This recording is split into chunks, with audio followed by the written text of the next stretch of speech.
Welcome to the Profit Answer Man, Matt McLean. It's great to have you join us today. Hey, thank you, Rocky. It's a pleasure to be on. Appreciate it. Most welcome, and I'm always excited to learn from other business owners. Can you share a little bit about yourself and your business? Absolutely. So I am the founder and chief uncle of Uncle Matt's Organic. We are America's #1 selling organic orange juice brand. We were founded in June of 1999, so we recently turned 25 years old. We were organic before the USDA organic seal was even a thing. We are distributed nationwide. You can find us in probably 20,000 stores from Hawaii to Maine to Alaska to even Puerto Rico. Most grocery stores is where you'll get us: Publix, Kroger, Whole Foods, Sprouts, Walmart, places like that. I grew up in Florida, 7th generation Floridian, and our office is headquartered just west of Orlando in a little town called Clemson. Suffice to say, you're not a teeny little business if you've got that kind of distribution. We're a little bigger than a startup, but every day I feel like a startup. Well, you should feel good about that, right? Because when you talk to Jeff Bezos, he's like, every day is day one here at Amazon. That's right. right. You're want to have always that. learning. You're always trying to get better, and the competition is fierce. It's America. No profit goes unchallenged. Yeah. I think that's something people don't realize. When you create a highly profitable market niche, a lot of people, once they know about it, everybody comes rushing in and then they suck it out. And so then you got to go find a new way to build it back up for you. That's right. Not easy. So how did all of this start? Yeah, so I grew up in the citrus business, and so that was in my blood. I worked in the citrus groves as a kid. I went to college to actually get out of agriculture, and I had a degree in business administration with a minor in economics. And when I graduated, I had some options to be in sales, selling software, business forms, and I just got the opportunity with one of my father's citrus clients. My father and grandfather were citrus growers, and then in the 80s, they had devastating freezes, 83, 85, 89, and they lost everything, 600 acres destroyed. So they became citrus consultants. And one of the growers that my dad was consulting with, he was German. And he had some friends over in Germany that were bottlers. And he said, hey, I really need some help. I want to sell Florida orange juice and grapefruit juice over there, but I don't know how to do it and go around and buy it. I don't have a good name. Perhaps you could help me. And I was fresh out of college, and the opportunity to travel to Europe was very enticing to me. So I signed on immediately. It's like, yes, I'm in. And I used my father and grandfather's great name and reputation to go around to the 35 juice plants at the time and find conventional orange juice and grapefruit juice. So we'd put it in 55-gallon steel drums. We'd freeze it. We'd put it in the hull of a ship and send it over to Holland and then truck it down to Germany. And we created a really good business from both of us going on from Florida to Europe. And so I grew that business. It's really where I cut my teeth on learning juice, what makes good tasting juice, from variety to bricks to acid to oil level, all of those things. And one of those German customers, 96, 97, asked me about organic. He said, hey, can you find some biologic grapefruit juice? And I said, hey, I don't know what that is, but by gosh, I'll go try and find it. And it led me back to the U.S. I did find and track down an organic grower and sourced the fruit and wind up selling him some organic grapefruit juice. But I also had the entrepreneur moment. You always have that aha moment of, hey, I may have something here. And when I went to the marketplace, there was no Organic Simply or Tropicana or Florida's Natural. And so that was when Uncle Matt's was born. Took a couple years to figure it out, how to really make a product, what to name it, how to get it to the marketplace. But that was the beginning of Uncle Matt's, and it came from my import-export business that was rooted in agriculture, and it really worked out perfect. Was organic even a thing in the United States back then? It was, but it wasn't regulated by the federal government. It wasn't overseen by the USDA. Up until 2002, there were other regional certifiers. So we were certified by Florida Organic Growers when I started in June of 1999. And they were using a standard from the California Foods Production Act. And that's basically what was the law and the framework that became the National Organic Program and the USDA's law in 2002. So when you look on any organic product, they will have the organic seal from the USDA that says USDA organic. and we have to go follow by those rules and regulations and be audited and be subjected to different products being pulled off and pesticide screened and randomly tested. And so, yeah, that's USDA organic, and we were there before it began. So from your humble beginnings to now to this big business, was it just an easy path to growth? Like any entrepreneur that'll tell you the honest truth, heck no. It was pitfalls. We used to have daily pitfalls in business. I mean, here I am sitting there talking to you, and we have tariffs. Are we going to have tariffs? Are we not going to have tariffs? And trying to, negotiate those kind of things in business. But that's just business in general. We definitely had a lot of hurdles along the way over the 25 years. A lot of great rewards, more rewards than pitfalls. Thank goodness. Well, that's good. What were some of those pitfalls and how did you figure your way around them? Sure. In the beginning, we had just the challenge right out of the gate. We are a refrigerated, perishable organic premium juice. So I had to make a minimum run. We had a co-packer that said, hey, you got to run 600 cases minimum, and I can only put 65 days of shelf life on it. And the retailer, when you go to them, they don't want it with just 2 days left. They want it with at least 30 to 45 days. So that gives you about 4 weeks from the time you produce those 600 cases to get it out the door, or else you're having to send it to the food bank and you lose money. So that was the very first thing I learned in the beginning was, why did I start a refrigerated perishable company? Maybe it should have been shelf stable. I would have had like a year plus. But it also was, that was kind of the first moat around competition because it was difficult to do. But I was willing to take on that challenge. And today we have a very good just-in-time system, and perishable distribution and perishable production are difficult to do. And you have to really be good at operations. And if you know what you're doing, it's just in time and the model works great. And if you don't, you can lose a lot of money quickly and it doesn't work very well. So that was the first big challenge we had in business. And it was right out of the gate. I know for many business owners, building the operations part of the business is not easy for them.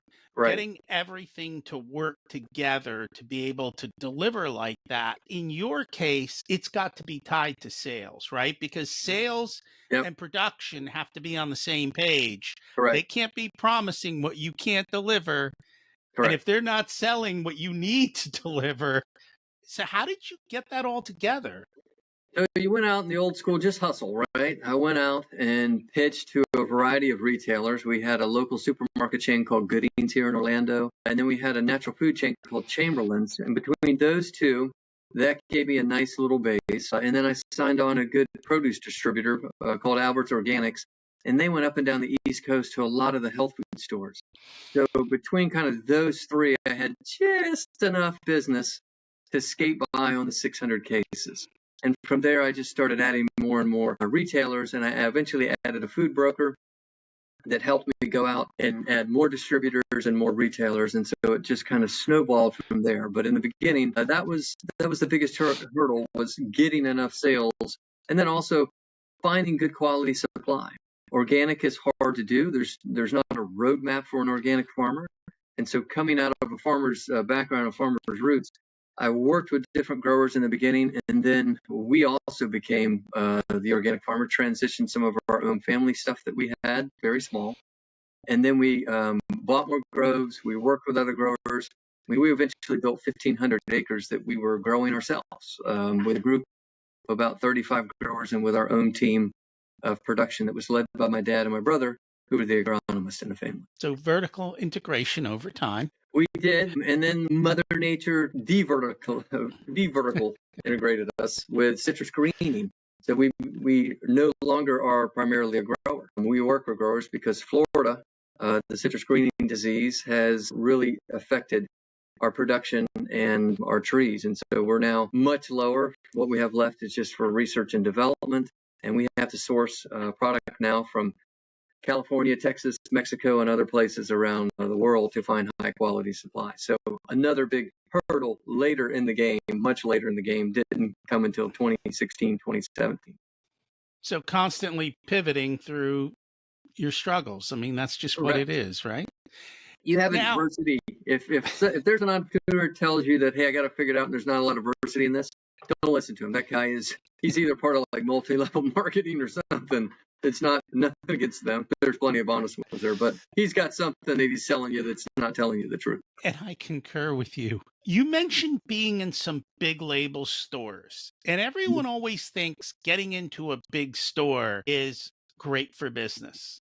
Yet there's the downside to working with a lot of these large retailers because they have their own demands. How have you been able to negotiate that or work through that? Yeah, so there's a nice balance there.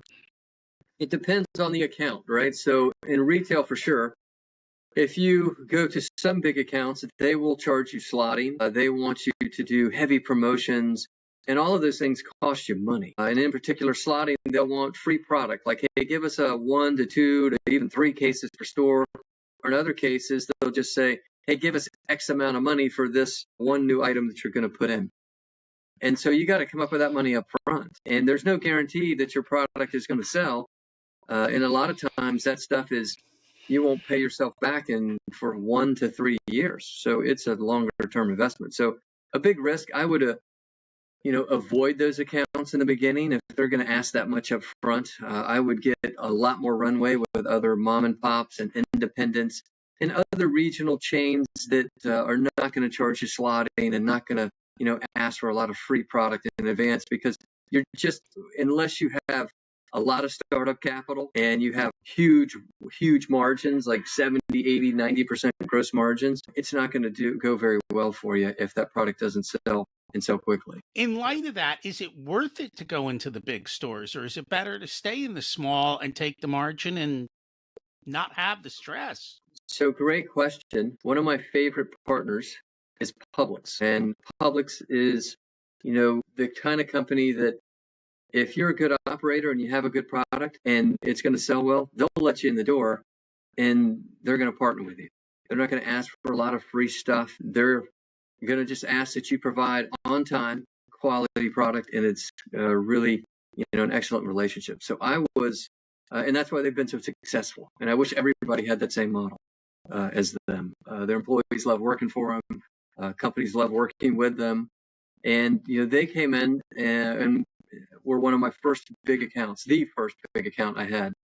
When I got into there, it was 2001. The buyer actually called me on 9/11, which was one of those very remarkable, memorable days. He said, "Hey, Matt, on a bad day, I'm going to give you some really good news. We're going to bring a product in." And I was, holy cow, you're right, very bad day, but very good news, because I knew it would change the trajectory of my business. And I had, they immediately brought in about 900 stores.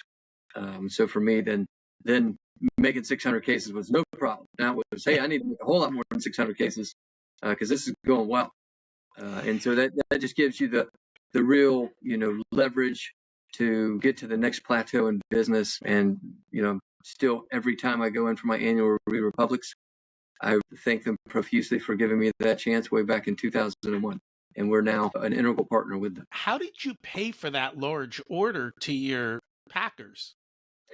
I've been in business since '99. I had some of my own capital and was able to, I still had my import-export business that was funding Uncle Matt's in the beginning.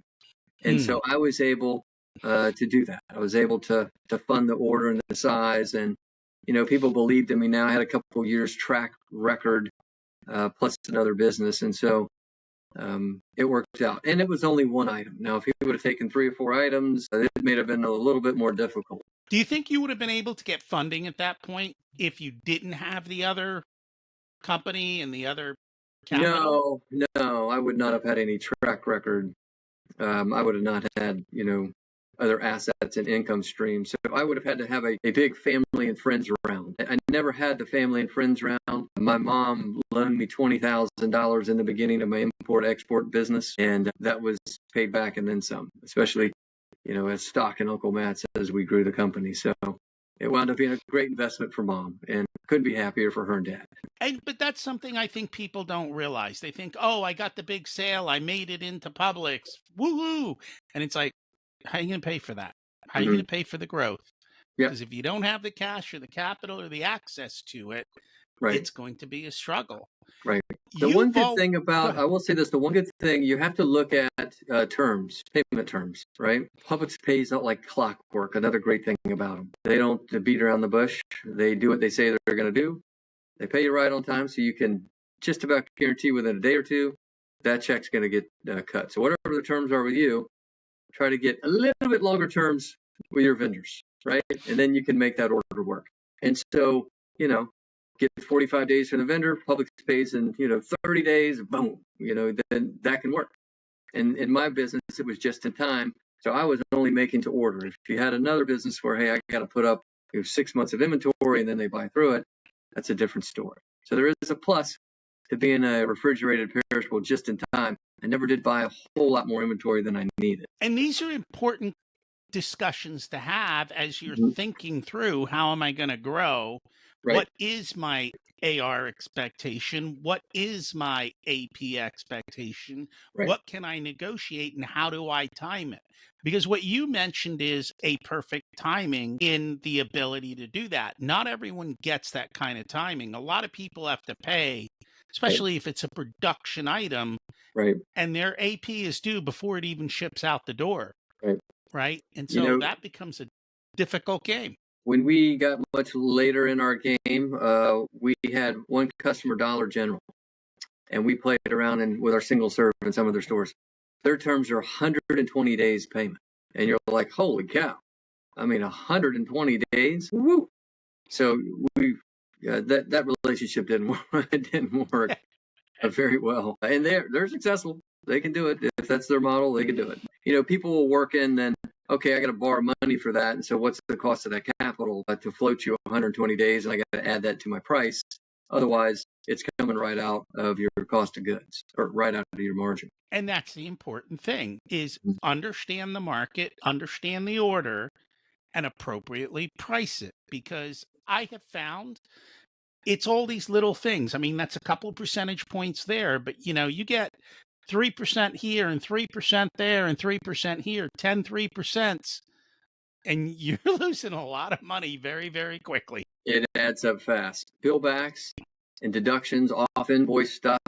I mean, it's a full-time job for a couple people in our office just to make sure things are paid right and paid on time and they're not taking more deductions than they need to. We have a couple big distributors in our industry that like to push the boundaries. And I'll just be polite and say that, describe it that way. What they think should be deducted. And so we're constantly disputing and having to push back on what we think are realistic and legitimate deductions. And you got to have people who can do that and Mm. who know how to deal with that and will take the effort and stay on top of it to make sure they are doing it. So yeah, all of that stuff is important. Now, you've always worked, I shouldn't say always, but you've worked at times with limited resources. How do you do that? Like, what are some of the things you did to overcome resource limitations? The more you can find good partners, vendors that will, work with you, give you longer terms. You kind of do your best to ask to stretch on terms if you can. Find good lending partners that will also do the same. That will give you the best rates on lines of credit for inventory and accounts receivables. Over the years, we have found the right partners that we can maximize that. So it helps us if we need to borrow more money because, hey, we're growing fast, or hey, we need to go in and buy this crop while the season is shortened or something like that.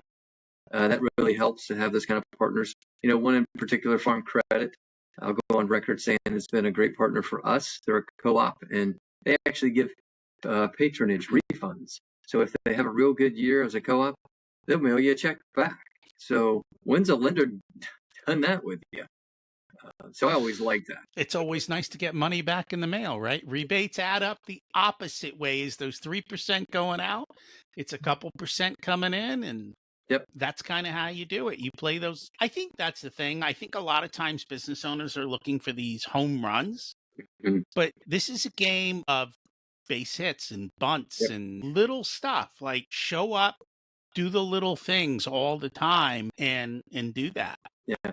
Most of the businesses that you'll see in America are not going to be wildly profitable with wild margins. And if they are, they're not that way for forever unless they have patents that protect them or they have truly innovations you can't duplicate. So you got to be very good at watching your small percentages and those kind of things, deductions and billbacks and allowances that people are taking, because it all will add up to where before you know it, hey, I didn't make any money last year, and what happened? This guy got dinged here, I got dinged there. Everybody's got their hands in your pocket trying to take money from you. Have you had to deal with economic shifts, just what's going on in the economy, or has that not really affected you? Every year that we would go into, and over 25 years, you've heard it. We've probably gone through, I don't know, at least 3 or 4 windows where we're like, hey, I think this is a recession. And organic food costs more. You guys are going to be hit the hardest. You're a luxury good, and that's not going to last. And actually, we made it through fine, knock on wood. And it was almost the opposite, where we were just protected because people valued it the most and said, hey, I'll cut out going out to eat, I'll cut out going to the movies. I'm not going to cut out my organic item that I love the most and it tastes great and I know it's healthy for myself and my family. We were one of the last things to get cut out of the budget, is what we saw. So we're pretty, I'd say, more resilient than other industries, and we're very grateful and thankful for that. Always got to figure it out and see. And a lot of times it depends on who's buying your luxury good, Correct. right? And Yeah. how much money they have in their disposable income. And I think some of the luxury goods that are more show offish are probably going to drop very quickly when the economy goes down. But a luxury good that's bought by people, not because it's a luxury good, but because they want a certain quality of life or something, is probably more durable, which is what you're seeing with your. Yes. It sounds like you have a lot of family in the business, but then I'm sure you've got a lot of other employees. How do you deal with employees? Because that's the one thing that Yeah. all of us struggle with. Yeah. So my wife runs marketing. My dad and brother are on the agronomy side. We're lucky. We have a company that's growing. It's a fun brand. It's something that you can pick up and consume that tastes great. It's beverage. It's refrigerated. So it's, high velocity, high exposure. So that's kind of fun. We're lucky that way. We're not having a boring widget that's, difficult to sell and you're kind of tired of like, oh, okay, motor oil's motor oil, so to speak. So we're at least lucky from that standpoint. And we do have a nice culture fit. People come in, they're excited about either organic or healthy living or beverage space, and so those things we can fit on a cultural level with them, that they really feel they're part of our mission and our purpose on growing better for you beverage brand with healthy organic food and farming. How did you create the culture? Over time, everybody needs to be trained in how to be a good leader, and so most entrepreneurs, they don't know right out of the gate, like, okay, I'm going to have to lead everybody, whoever it is. I got to like motivate them, inspire them, keep them interested in the business so they don't leave, especially if they're a good employee. So I'm pretty simple, just based off of my faith. Step one, golden rule: treat others the way you want to be treated, and that's pretty simple philosophy I've dealt with over my years. I like to have fun. I like to keep it light, but also, we're the small little brand, the Rocky Balboa, fighting simply in Tropicana, Florida's Natural, the much bigger brands. So that's always a fun challenge. And so, that's the kind of culture we have, that young startup, scrappy mindset, and, treat others the way you'd like to be treated. I mean, it's worked well for us. We don't always get it right. If you're not a good team player, if you're not able to come in and work cross-functionally, your idea is the only idea, those just don't work. I pride myself on saying I don't have to be the smartest person in the room. I just need to be smart enough to listen to that person and identify when they are the smartest so I can learn. And That's the key. Have you figured out how to find people that match your culture? Do you do anything to look at that, or how yeah, do I you mean, know? when we're hiring, I mean, we go through a list of just kind of basic questions about themselves and try to put in some, examples of, hey, you're sitting in a situational analysis, right? How would you react in this situation? What would you do? And you can get a good, enough good reference points of how that person's going to be, how they've been in the past, how they problem solve, how they've worked with other people, and then you look for references as well. But you look at a resume, you can kind of tell if they've job hop a lot. They better have a pretty good reason of why they job hopped. Otherwise, it kind of tells you like, okay, if you ever only stayed somewhere 6 to 12 months and this is your sixth job in 6 years, 4 to 6 years, then what's going on here? You're never satisfied. Are you a difficult person? And you get in those environments and they don't want you there anymore. So just really taking the time to dig into the person, the resume, and ask the difficult questions. There's no better time to ask them than in an interview, because you don't get a second chance after you hire them. Like, oh shoot, this is pretty obvious. You're a tough one to work with. And you can see that, especially if they're complaining about all their previous employers. They're going to That's an complain easy about tell. you. Tell me about your past jobs. What did you like and what you didn't like? And if you spend majority of your time what you didn't like, you kind of know, okay. But if they spend a lot about, boy, I really enjoy fill in the blank, like, okay, this is a positive person. So, do you have a positive attitude or not? And I think that's a big part of it. You're a mission-driven business, and it sounds like you're built on certain religious tenets, but in between all of that, we still have to bring in profitability. Yes. How do you balance all of these? So, we are a for-profit business, and there's plenty of times I thought, I'm pretty sure I'm acting like this is a not-for-profit because I'm not making any money. This is not sustainable. Okay, something's got to change here. Working my tail off. We got to make money. Your goal is to make money in business and serve your customers. And so, if you serve your customer really well and you are good at managing your money and managing your costs, you will be able to make a profit and you will be able to make money.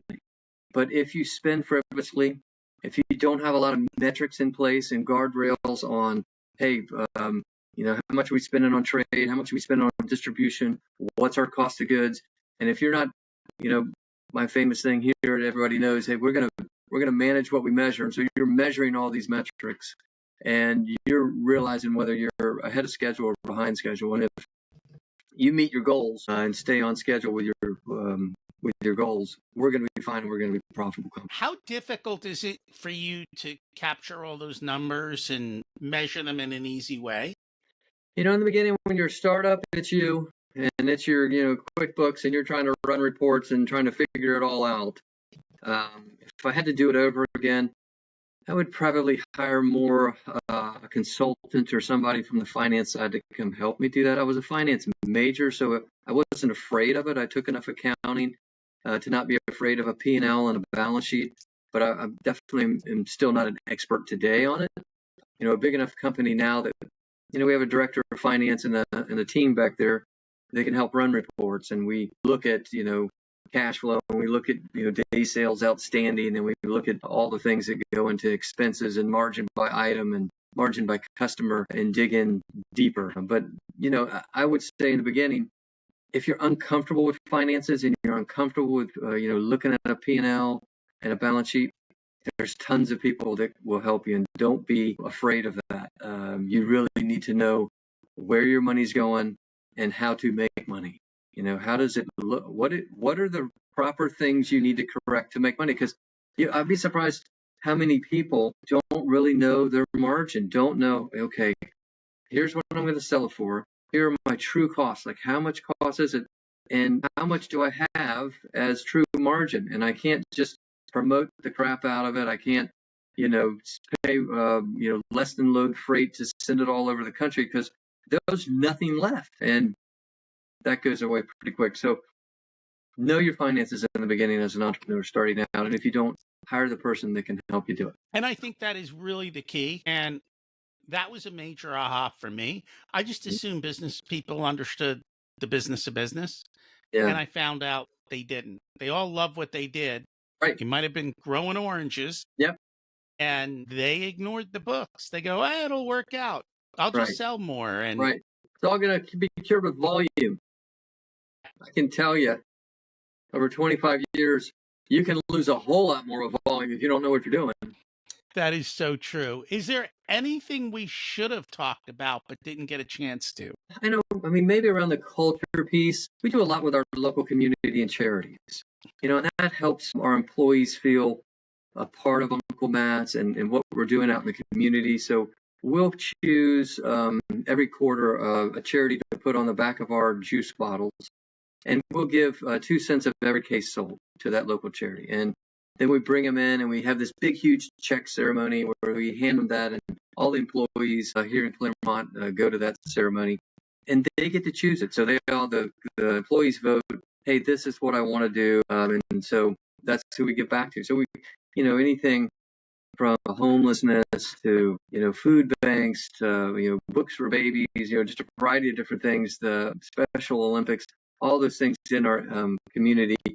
It really helps, now they have more than this is just a job. They have purpose because they see things that it gives back to and affects other lives around our community. So that's been something that I've implemented in the last 3 years that I'm proud of, that helps really also build culture. We do community gardens, organic gardens as well. So those kind of things can be, great for just, giving back and, creating long-lasting, purpose-driven employees. And that's the key is building that culture. And I think a lot of people forget about that. That's like, oh, I'll get to that tomorrow. Just like they'll get to their financials and their strategy tomorrow. Yeah. Too busy putting out fires. Right, correct. And that's easy to do. I mean, fires happen regularly. Doesn't matter what business you're in. That it does. If people would like to learn more about your company, where can they find you? Yeah, we're all over social media. The easiest, just go to our website, unclemats.com. And if you want to buy our product, which I would highly encourage you to try, one of our delicious juices, lemonades, or teas, we have a store locator on our website. Just put in your zip code, and it'll tell you all the stores nearby you that you can buy one of our products. If you don't see something you like, or we're not in your favorite store, you can always order it on e-com. We'll ship it to you direct from our website. It will cost more because it's a perishable item, but we can get it to you anywhere in the continental U.S. Thank you so much for joining us today and sharing your wisdom. Hey, you're welcome. I hope it helped. If nothing else, a lot of things not to do to be successful. Thanks for listening to this unedited video of the Profit Answer Man podcast. If you'd like to catch the full episode and learn more about what we do, check us out at profitcomesfirst.com. We also go through the Profit First book in each and every chapter in the beginning episodes of the podcast, so check those out as well. Thanks for listening, and here's to you having a more profitable and growing business.